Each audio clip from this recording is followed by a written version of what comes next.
Qualified the podcast. I am here again. This is a boxing day for me. This is kind of crazy.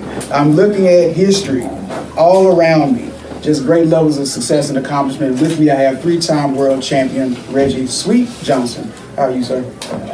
You did a good job. You said Sweet, you didn't put no S at the end. No, man, come on. No, not Sweets plural, although one left and right can't be sweets separately. Okay. You did a great job. All right, this is Reggie Sweet. Keep it like that. All right. No, it's okay. We'll call this the rematch since you were in the studio before. But I really appreciate your time. Okay, it's always a pleasure, man. Thank you for sharing your platform. Absolutely, man. So we're here at the Way Church. Here, Pastor Matt's going to actually have a really good show between you and Evander, actually talking about your life, but also what God has done for you, which I think is extra special, which is why I was happy to be a part of this as far as sharing the platform.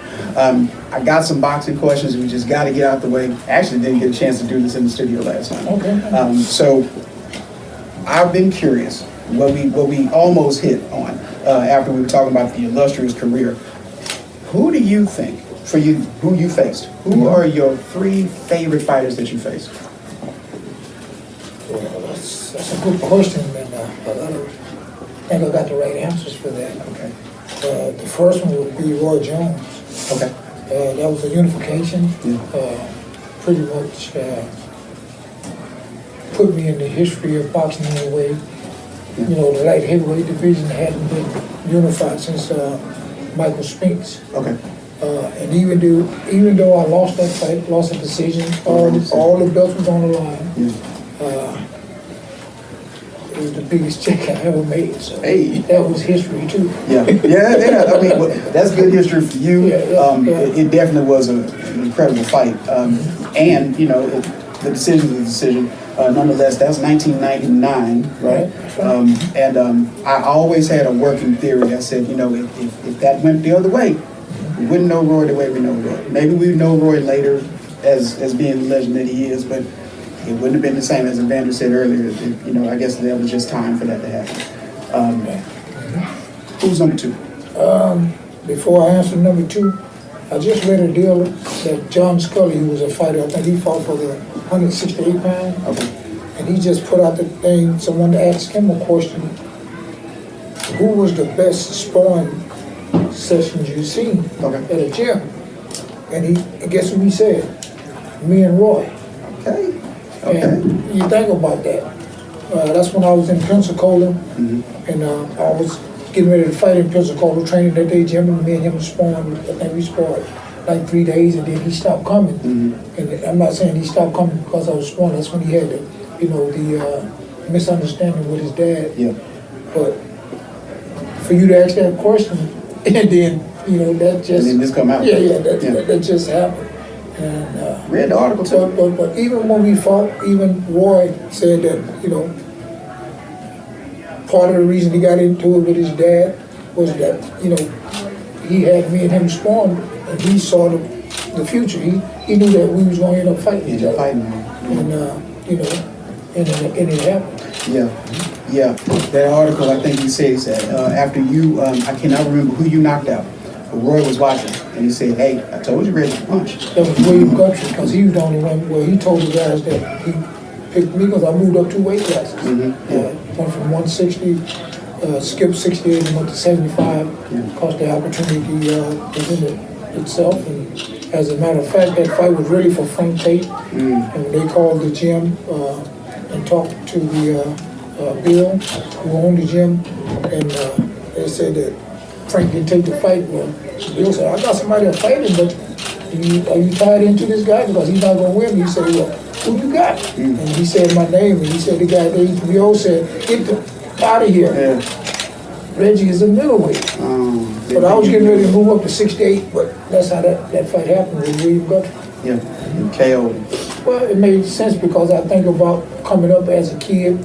One of the things my uncle, Kenneth Ivan Walker, who I just lost about 3 months ago, Mr. Carter, we had this thing here, all of them used to say when I was a kid, if you stay ready, you don't have to get ready. Absolutely. And when they called, I was ready. Yeah. So that's Roy. Roy is a sparring partner. Would we consider that too? Because under the lights it's a little different. But oh yeah, that's 2 different fights too. That's another thing. So who else would you give as far as one of the better fighters you face under the lights? Oh, James Lights Out Tony. And Roy was asked that question. He said, James Lights Out Tony. Yeah. And that was it. That was his first, huh? What makes James so, for y'all to share the same opinion, what makes James so good for you? Well, even though I fought James Toney in my first world title fight, I felt I won that fight. Had him down in the second round. But, I also add the whole story, what this man did. He wanted it, I think he skipped 68. He wanted it, he skipped 7. He wanted at 68. He wanted at cruiserweight. And then he wanted at heavyweight. So even though I felt to this day, in my heart, I know I won that fight. I mean, but look who I lost to. I lost to a legend. He's a shooting. Yeah. Hall of Fame. He get inducted in June. Okay. I can't disagree with it, honestly. And anything I'm saying from Champ to fan, like if I say I don't disagree with it, the fight was nice. Yeah, you gotta take the personal stuff out of it sometimes. For sure. Okay, then, so in terms of those being the ones that you face, you, as well as Evander, you guys kind of transcend eras. You know what I mean? Like you started in the 80s. I think 87, they stopped doing 15-round fights. No, I think it was a little later than 87. I think it was 89, 90, because I know, I think it was 89 or 90. Yeah, 89, I think. Still in the 80s. I could be wrong, though, but I mean, you're a boxing guy, too. I'm a fan, and I'm going to let you the one who's actually training for 15-round fights before they say they were probably going to do 12s. So I'm going to take your word for it. But I know I never fought 15. You never fought 15? I think it had just changed when I really, We were talking about that on the way up. I was looking at Sugar Ray's stats, and I watched his fights, and they went from 15 to 12. So I was like, I wonder if this actually affected the era, but based on sanctioning, it could have gone either way. Well, you're right. The end of that era of him and Duran and Tommy Hearns and who else? Benitez and those guys. I think they were the last one to do 15 rounds. For sure. Okay. So who would be the top fighter, as far as your personal opinion? Who do you think the best fighter is? Not that you face, just overall. Overall, including yourself. I mean, you talking about in this era? Or? No, your era. Okay, in my era? Oh, Roy Jones. Roy? Yeah. So I can go with that. I understand why. We've talked about enough of that off mic as well, about the Roy Jones relationship. Well, I understand he whooped my ass. Oh. I would have got that trick. I'm sorry, God. Forgive me, God. What about a classic fighter before him? Make sure you erase I'm going to have to edit that out. Okay. Cut sound. No, that's not a bad word, because Pastor 2 weeks ago, he's on Jack, that's in the Bible. It's in the Bible. Okay, so we can carry on.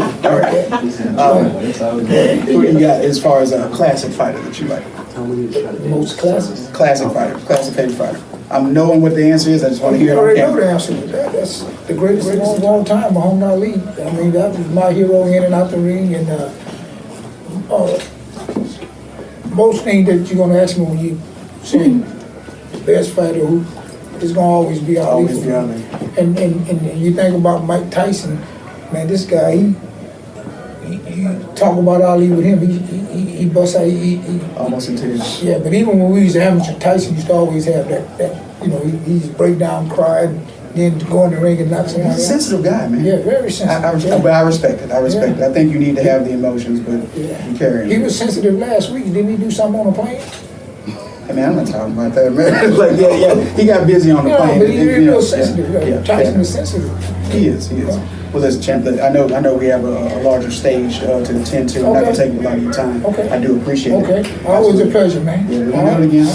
Rematch coming soon. All right, this is Qualify the Podcast with the champ, 3-time world champion, Reggie Sweet, no S. Johnson. Thank you, brother. You're a good man.